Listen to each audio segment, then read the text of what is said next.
Selamat menyaksikan. Bismillahirrahmanirrahim. Allahumma sholli wa sallim wa barik ala sayyidina Muhammadin wa ala alihi wa sahbihi asma'in nama ba'du. Yang sangat kita hormati bersama Direktur RSUD Rembang, Bapak Dr. Agus. Jadi juga beberapa dokter spesialis, karyawan dan semuanya. Sebelumnya saya juga mengucapkan terima kasih atas pelayanan ibu kami. Beliau gerak di sini sampai 22 hari bulan Syakban sampai wafat juga di sini, dan kami sebagai keluarga sangat terima kasih atas semua pelayanan dan pengabdian tenaga medis di sini. Sebetulnya RSUD itu sudah sopan lah, datang ke kita mintanya ngaji virtual. Gara-gara sopan tuh saya kok jadi ingin sopan juga.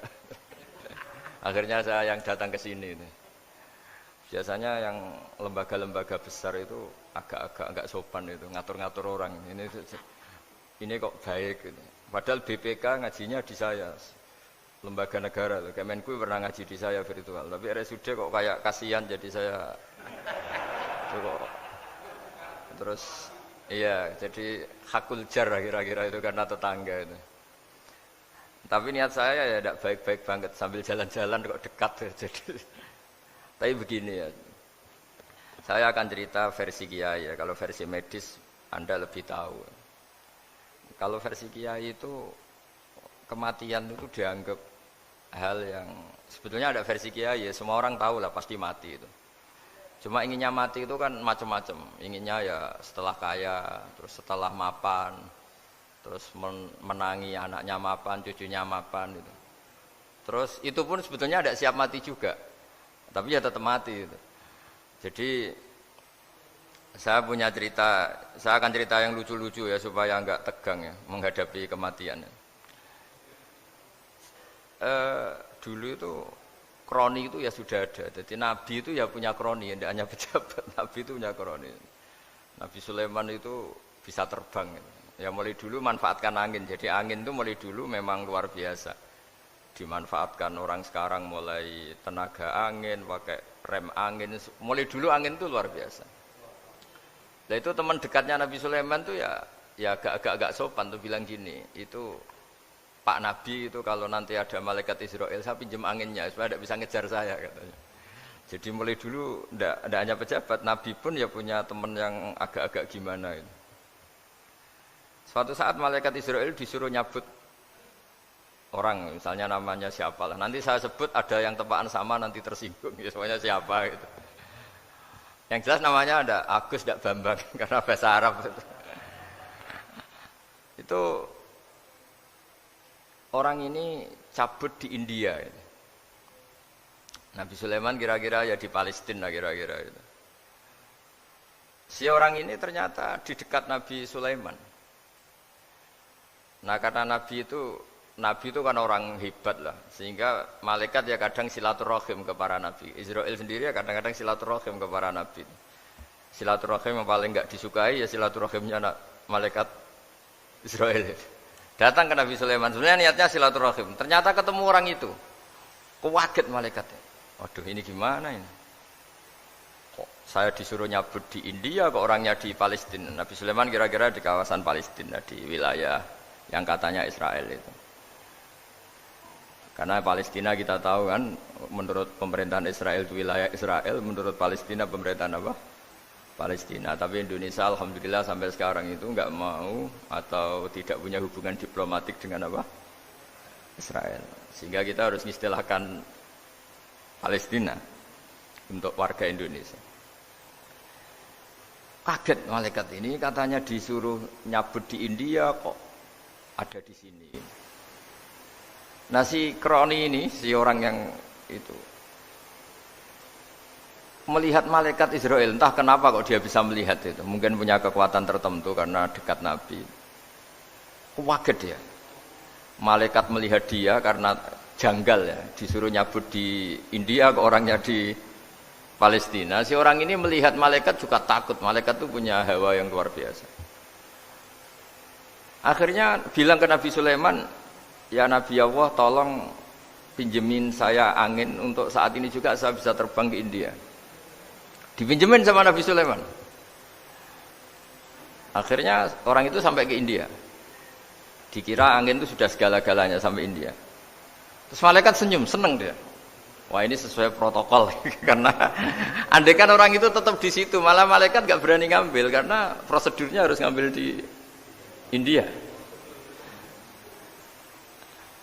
Jadi andai kan dia tetap diam di situ, sebenarnya malah nggak masalah karena nggak sesuai apa panduannya harus karena dia terbang di India, malaikat itu nyusul ya terus diambil karena sesuai apa? Ya, sesuai perintah harus memang diambil di India. Nah, kemudian saya kan memang dipesenin untuk memperkuat nakes, teman-teman semuanya lah pasien. Tapi saya cerita dimulai dari yang seperti ini. Ini saya sengaja karena memang ya hidup itu seperti inilah. Pasti kita semua akan mengalami kematian. Cuma inginnya kita ya hidup itu ya sehat, ya terus kalau mati itu ya tidak punya utang karena berat nanti utang itu. Saya tidak tahu fikihnya itu. Kalau utang pribadi itu hisabnya berat, kalau utangnya lembaga itu gimana itu? Dihitung salahnya direkturnya, apa dihitung salah karyawan yang minta naik apa? Gaji. Saya tidak tahu kayak utangnya Indonesia itu yang disalahkan itu menterinya apa presidennya, apa yang selalu mengajukan gaji 13. Tidak tahu itu, karena di kitab tidak dibicarakan. Yang dibicarakan utang-utang apa? Pribadi ya. Kalau yang utang-utang lembaga negara itu nanti tak tanyakan malaikat auditornya ini gimana cara apa? Itu yang disalahkan menterinya, apa presidennya, apa direkturnya, apa pengajuan proposal itu. Nah singkat cerita itu kalau ngadepin kematian atau sebenarnya yang ngadepi kehidupan juga kita ini. Inna sholati wa nusuki wa mahyaya wa mamati lillahi rabbil alamin. Saya bicara ilmunya kiai. Misalnya si A itu sebenarnya sudah ditulis dia mati karena kecelakaan. Yang satu ditulis mati karena sepuh, karena tua. Itu. Yang satu mati karena tersedak, yang satu mati karena ngelindur. Mungkin yang satu mati karena tenggelam. Sehingga sebetulnya andaikan kita melihat Lauh Mahfud, kita ini ya naif. Saya berkali-kali ngaji bilang, kadang kita ini takutnya sampai angking takutnya dari motor ngelamun, gara-gara ngelamun kita. Andaikan malaikat itu kok suka bully, tawain gitu. Kamu catatannya kecelakaan kok yang kamu takuti apa? Covid. Tentang sejarah misalnya kita pernah hidup menanamkan kebencian sesama itu terus ke bawah. Anak cucu kita dikandani jogeman cocok wong iku musuhnya bapakmu, mbahmu itu. Sehingga anak cucu itu dendamnya diwariskan. Wong dendam kok dia apa? Wariskan. Termasuk utang itu. Ketika kita jabat ingin rumah sakit ini mewah, pikirannya kok sedadi, aku seleren semikir direktur berikutnya. Itu tidak tahu itu nanti hisabnya ke siapa. Saya ulang lagi ya. Maka dalam satu ayat dikatakan laqad kunta fi ghaflatin min hadza fakashafna anka ghita'aka fabasarukal yauma hadid. Manusia ketika di dunia itu dianggap tidur. Tidur itu dengan tanda kutip itu bodoh. Bodoh itu tidak tahu. Fakashafna anka ghita'aka. Nanti setelah kamu mati itu pinter. Tapi ketika Anda pinter sudah meninggal, sudah tidak bisa memperbaiki kesalahan-kesalahan kita. Nah kenapa kita dikatakan sekarang ini tidur? Karena kita ini sering menyaksikan sesuatu yang sebetulnya tidak ada hubungannya dengan kita. Tidak ada hubungannya dengan kebutuhan kita. Misalnya kita ngelamun, berkhayal, ingin hidup kaya raya, sejahtera, jabat, orang lain anak buah semua. Ternyata itu nggak penting ketika kita di akhirat. Yang penting adalah Anda meninggal dalam keadaan menghamba kepada Allah Subhanahu wa Ta'ala. Saya berkali-kali ngaji, kalau saya berkali-kali bilang, andaikan hati kita nanti direkam Allah, nanti di akhirat sudah direkam, orientasi kita direkam nanti. Pak Agus misalnya ingin punya mobil, punya rumah mewah, punya apa, terus orientasinya gitu. Di depan Tuhan yang menyuruh kita, mensyariatkan kita, inginnya itu ya jadi hamba Allah terbaik, jadi kekasihnya Allah, jadi hamba yang bersujud, dari hamba yang bersedekah. Jadi ini kan tidak sambung. Ada cita-cita versi Allah yang dianjurkan Allah, yaitu bercita-cita jadi hamba yang soleh, yang bermanfaat, yang memanfaati orang banyak. Kemudian ini ada cita-cita yang hadzun nafsi, ingin mapan, semua orang anak buah. Hal-hal seperti ini itu harus kita jaga, jangan sampai terjadi. Makanya di semua kitab, pertama mendahulukan bab niat-niat itu ya faman kana hijratuhu ilallah wa rasuli fa hijratuhu ilallah wa rasuli. Orang baik itu orang yang orientasinya itu menuju Allah Subhanahu wa taala. Lalu yang kurang baik adalah orang yang orientasinya itu ya harta, perempuan, pokoknya inginnya itu hal-hal yang kepentingan dirinya sendiri. Nah, lalu kenapa kita kadang tidak tahu? Ya tidak tahu itu karena tadi kita kalau tidak wiridan itu tidak punya efek samping. Tapi kalau kamu nggak punya uang kan terus lemes. Karena ngerti itu terus uang itu penting, wiridan tidak penting. Nah dari kesimpulan itu sebenarnya kita menjadi bodoh. Karena menjadi bodoh ketika Anda meninggal ternyata uang ini nggak penting, wiridan ini penting. Tapi tahu kita terlambat setelah kita meninggal. Nah di sini saya ingin mengingatkan apapun kondisi kita yang jelas itu ingat selalu kepada Allah Subhanahu wa taala. Caranya ingat gimana? Kata Nabi, kamu bayangkan musibah yang lebih ekstrim, kamu akan tahu yang kamu alami itu ahwanu wa aisar, yang kamu alami itu ringan sekali. Ringan seringan-ringannya. Saya beri contoh ya, kalau Anda belajar, kalau dalam bahasa pondok itu falak, mungkin kalau bahasa umum itu apalah, ilmu apa. Misalnya orang ahli meteor, ahli apalah, ahli perbintangan. Ketakutannya pasti benda langit ini jatuh, kemudian menimpa bumi. Nanti kalau Anda ahli geologi itu takutnya bumi ini likuifaksi karena sumber daya alamnya sudah begitu dikeruk, dimanfaatkan. Nanti yang ahli teroris atau yang ahli ekstremis itu takutnya itu ada teroris. Yang ahli sosiologi takutnya Indonesia itu chaos. Kalau chaos ya saling bunuh, saling. Jadi semuanya ini ketakutan ini semuanya mengarah terhadap kematian. Kecelakaan lalu lintas ya menjadikan orang mati, likuifaksi kayak kemarin di Sulawesi ya iya, gunung meletus, gempa, tsunami. Nah ketakutan yang menjadikan kematian sebenarnya banyak. Kalau baru tsunami aja ya orang takutnya ke tsunami, nanti kalau ada kematian gempa ya takutnya gempa, kalau temanya Covid ya takutnya Covid. Terus kalau ada tetangga mati karena ngelindur ya baru gue nak turu hati-hati nggak nak mati ngelindur. Jadi, ya masalahnya kan kita tidak tahu, nggak tahunya itu. Ya tadi takutnya Covid ternyata catatannya itu mati kecelakaan. Takutnya kecelakaan ternyata matinya itu ngelindur. Kan kita tidak pernah tahu. Dari tidak pernah tahu itu kemudian agama datang dengan anjuran sudahlah kamu tawakal bahwa semua urusan kamu di tangan Allah Subhanahu wa taala. Inna sholati wa nusuki wa mahyaya wa mamati lillahi rabbil alamin la syarikalah. Yes, ibadah kita, sholat kita, hidup kita, mati kita semua di tangan Allah Subhanahu wa taala. Sehingga dengan berpikir begini ini melihat Covid itu ya kayak melihat potensi kematian yang lain kayak karena gempa, likuifaksi, kecelakaan, karena ngelindur, karena macam-macam.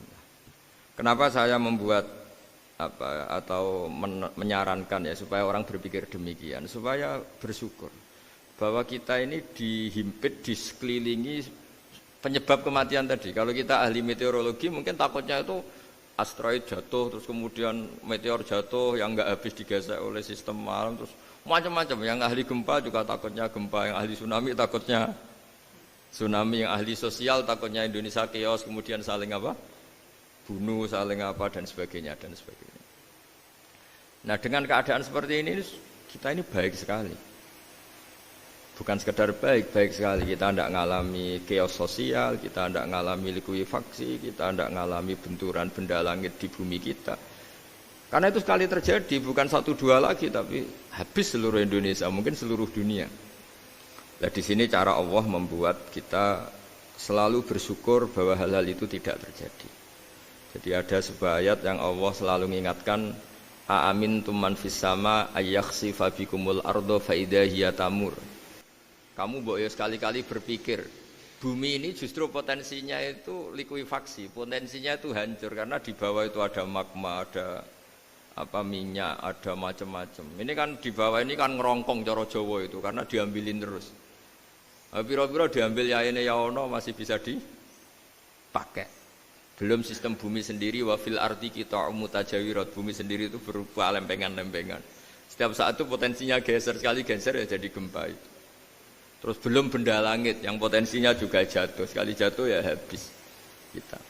Jadi yang kita ini dikepung sekian potensi yang bisa menghancurkan kita.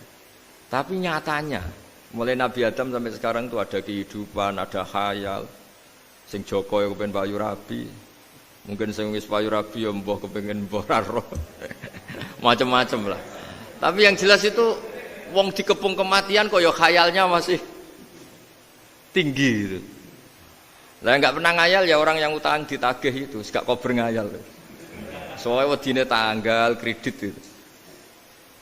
Tapi ini saya cerita supaya orang Indonesia itu ngerti lah bahwa yang ngepung kita itu tidak hanya Covid.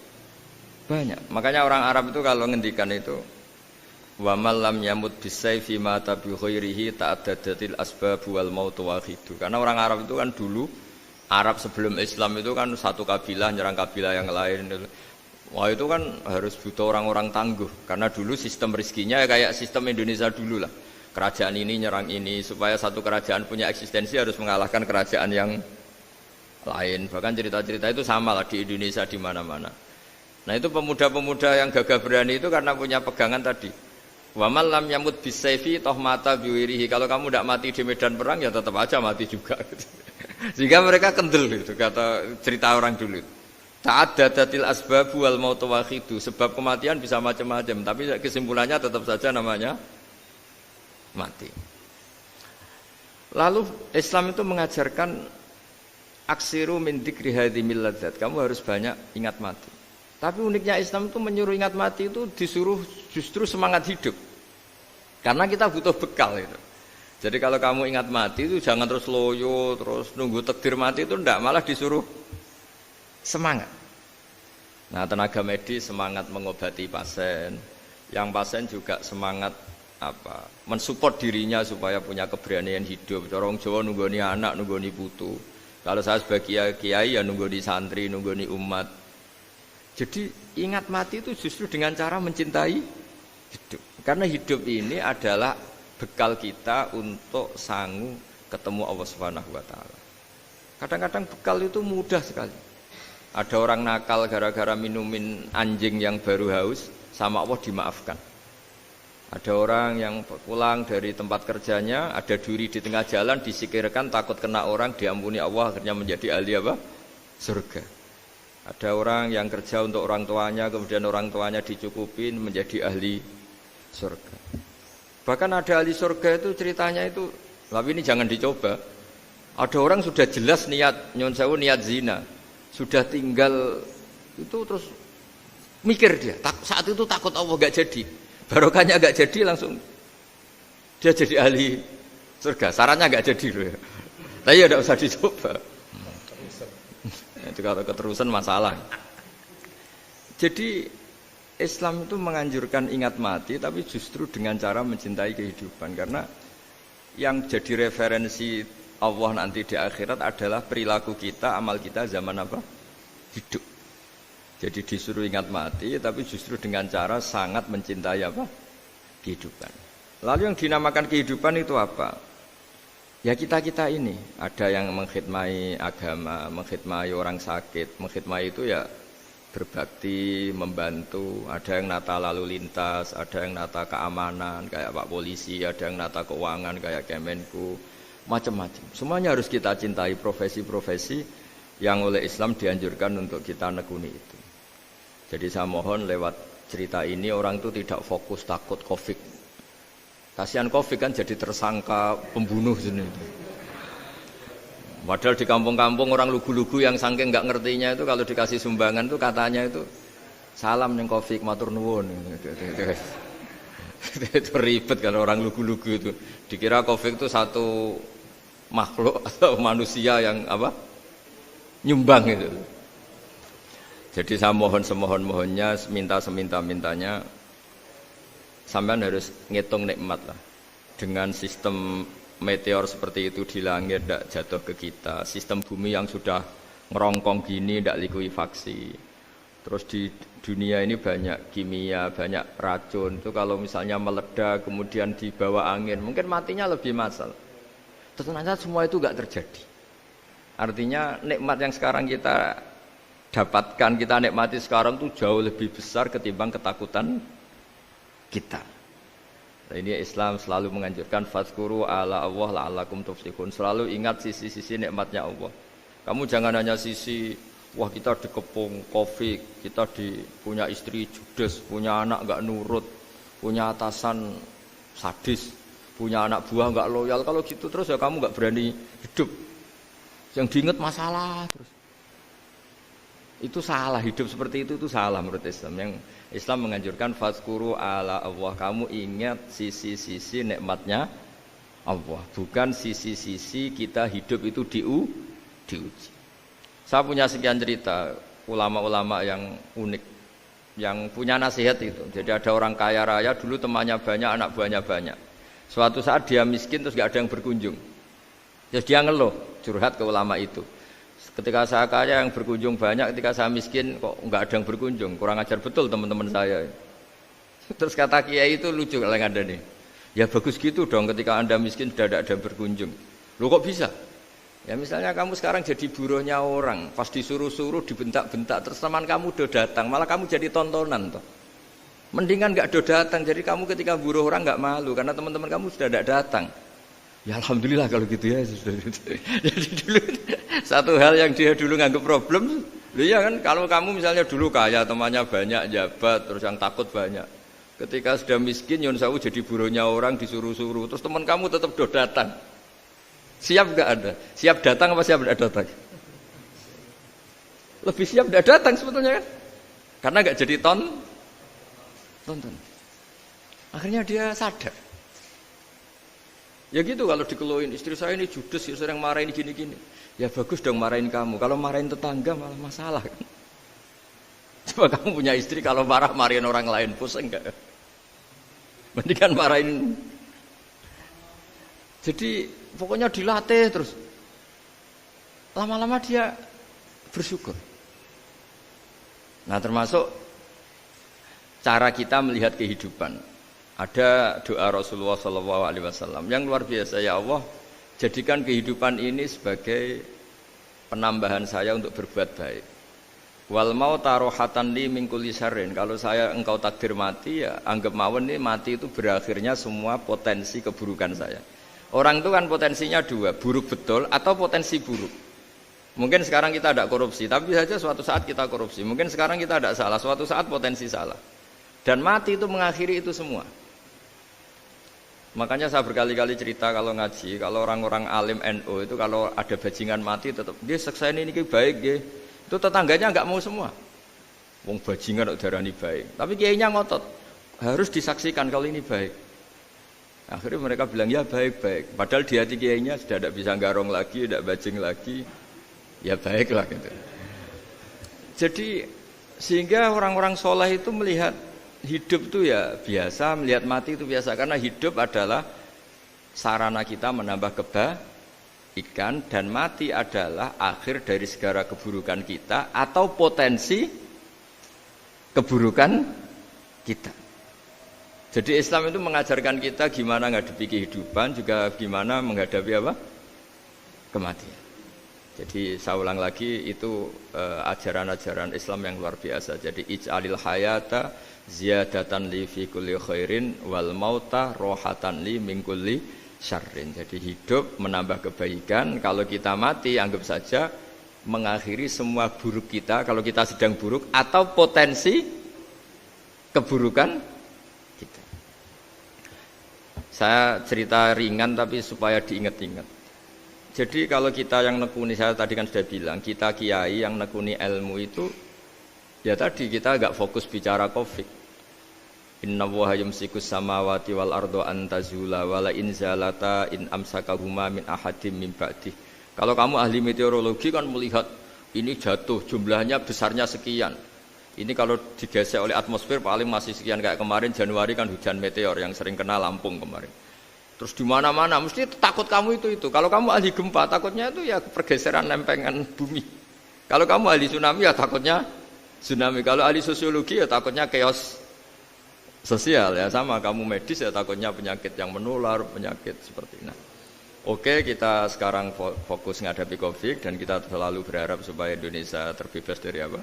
COVID dan musibah-musibah yang lain. Ya tadi apa gunanya terbebas dari COVID tapi chaos sosial kayak apa terus kita, sehingga Islam selalu mengajarkan harus disyukuri lah bahwa kita sekarang alhamdulillah kita hidup harmonis. Kita kata Mbah Mun Bhinneka Tunggal Ika itu dingendikakno terus yang terakhir masalah air. Air itu sumber kehidupan. Di antara Allah mengingatkan kita adalah kul ara'aitum in asbaha ma'ukum ghoron famay ya'tikum bima imma'in. Bumi ini kan bawahnya ada magma, terus ada air. Normalnya air itu enggak ada. Secara teori itu normalnya air itu enggak ada karena bumi itu kan kalau ada air kan meresap. Sudah meresap bawahnya itu ada minyak, ada magma, harusnya air itu tersedot habis. Tapi orang saking angkuhnya, saking cueknya ngira air itu malah potensinya itu abadi. Sebetulnya kalau menurut teori alam, air itu gampang hilang kan, diletakkan di bumi ya bumi itu meresap. Nanti bawahnya itu ada minyak, ada sebagian ada magma, ada macam-macam lah. Jadi potensi air itu harusnya nggak ada malah kalau melihat sistem itu. Tapi karena Allah saking rahmannya, air ini dijaga sedemikian rupa tetap ada. Kalau melihat sistemnya kan normalnya malah nggak ada. Makanya Allah selalu mengingatkan, in asbaha ma'ukum ghoron. Suatu saat air yang kamu pakai, yang jadi sumber kehidupan itu bisa saja tahu-tahu hilang. Mungkin tersedot oleh panas bumi atau corong Jawa niku nyeresep entek atau gimana lah cara Allah menghilangkan. Famay ya'tikum bima imma'in. Lalu siapa yang bisa mendatangkan air itu lagi? Ini kata para hafid, ini yang kata guru-guru ya termasuk yang dikatakan Pak Mukhtar ini. Nanti orang harus ngendikan menjawab Allahu Rabbul Alamin. Hanya Allah sendiri yang bisa mengatur air ini selalu ada. Ya, coba kalau kamu pikir kan air kamu sokkan di bumi kan mesti langsung hilang, meresap ke bumi. Bumi ada bawahnya lagi, ada bawahnya lagi. Dan mungkin bukan yang paling bawah mungkin entah magma. Harusnya itu enggak ada. Tapi Allah saking sayangnya mengatur sistem, air itu ada dan tersedia. Tapi ketika orang terlalu cuek dan angkuh sampai lupa syukur tersedianya apa? Air itu Allah mengingatkan, disuruh bayangkan. Kul ara'aitum. Coba bayangkan kalau in asbaha ma'ukum ghauron. Tadi kan ada khataman ya, saya ikut terima kasih. Bayangkan kalau air suatu saat itu ghauron menjadi hilang. Famay ya'tikum bima imma'in. Jadi saya tidak bisa spesifik memberi nasihat tentang COVID karena ya tadi yang bisa membunuh kita ini banyak. Ya tsunami ya bisa bunuh, gempa bisa bunuh, likuifaksi bisa bunuh, jatuhnya benda lain kita bisa bunuh. Takut tanggal utang kaget ya bisa bunuh. Macam-macam. Semacam-macam lah ngelindur ya. Kemarin mudik aja yang sebelum tertata rapi aja mudik aja berapa kemarin kalau ada apa mudik Lebaran yang tahun berapa 3 tahun yang lalu apa 4 tahun yang lalu dulu. Jadi saya mohon ketakutan kita adalah yang hakikat adalah takut jadi hamba yang tidak baik. Itu yang harus jadi ketakutan sejati. Takut kita di mata Allah tidak jadi hamba yang baik sehingga kita jauh dari Allah Subhanahu wa taala. Karena cita-cita terbesar kita dan cita-cita terbaik kita adalah jadi hamba yang diridhoi Allah Subhanahu wa taala. Sebaliknya ketakutan kita sejati adalah takut su'ul khotimah, takut jadi hamba yang tidak baik. Kita inginnya adalah assalamu alaina wa ala ibadillahis sholihin. Yang berhak mendapat keselamatan dunia akhirat adalah orang-orang atau hamba-hamba yang soleh. Ya tadi untuk menjadi soleh itu gampang di Islam itu. Tenaga medis nolong pasien ya ibadah, pasien husnudzon sama dokter ya ibadah, mengelola hidup, ingin hidup ya ibadah, anak ngurus istri ngurus, pokoknya anak yang ngurus keluarganya juga ibadah. Semuanya itu di Islam itu asal tidak maksiat itu dianggap apa? Ibadah. Dan untuk orang menjadi kekasihnya Allah kayak tadi, ada orang yang karena ngerawat hewan dijadikan walinya Allah, menghilangkan apa duri atau pengganggu di jalan jadi kekasih Allah. Itu cerita-cerita itu semuanya ringan. Bahkan tadi ada yang cerita sekedar ingin maksiat dan tidak jadi. Dalam Islam itu kan gitu, orang merencanakan maksiat kemudian tidak jadi, itu ditulis pahala. Jadi gampang sekali untuk menjadi orang soleh dalam Islam. Kalau tidak bisa itu semua, kata Nabi, takufus syarroka anin nas fa innaha shadaqatun minka ala nafsik. Kalau tidak bisa berbuat baik sama orang lain, yang penting tidak mengganggu orang lain. Terus kan enak turu ning omah ngelamun bengak-bengok dhewe aja banter-banter tapi. Nak bengok-bengok banter-banter kan ganggu tangga. Itu asal ndak ganggu orang lain, takufus syarroka anin nas. Kamu jangan sampai efek buruk kamu berakibat pada orang lain. Itu juga fa innaha shadaqatun minka ala nafsik. Itu ya bagian dari sedekah kamu. Taruh saja misalnya kalau secara ilmu medis, misalnya kita ini kok dinyatakan positif COVID, secara ilmu medis nggak boleh ketemu orang lain, terus kamu diisolasi. Kamu niatin ketika diisolasi itu tidak menularkan bahaya kepada orang lain. Itu juga ibadah. Jadi ibadah itu gampang sekali, mudah sekali. Karena agama ini yuridu wa bikumul yusra wala yuridu bikumul usra. Agama ini mudah bukan sulit. Ya, mohon maaf tadi saya nggak bisa datang yang jam 11 karena saya tadi malam hormat di Jogja, acara 7 harinya Kiai Jatabek, tadi pagi baru datang. Tapi saya mohon pokoknya yang seneng ya, hidup itu yang seneng, diberi kesempatan hidup sampai sekarang itu yang seneng. Jangan karena teman kamu meninggal terus akan-akan ini teman saya meninggal, paling saya besok. Kok kamu tahu? Nyatanya besok hidup lagi, besoknya ya hidup lagi, sampai sekarang ya masih hidup. Sudahlah, mensyukuri yang ada. Jadi sudah saya mohon, syukur itu penting. La in syakartum lazidanakum. Justru dengan kita syukur itu insyaallah segalanya akan tambah baik, tambah apa? Baik. Nggih, matur nuwun ngapunten ingkang kathah. Assalamualaikum warahmatullahi wabarakatuh. Terima kasih sudah menonton. Jangan lupa subscribe ya.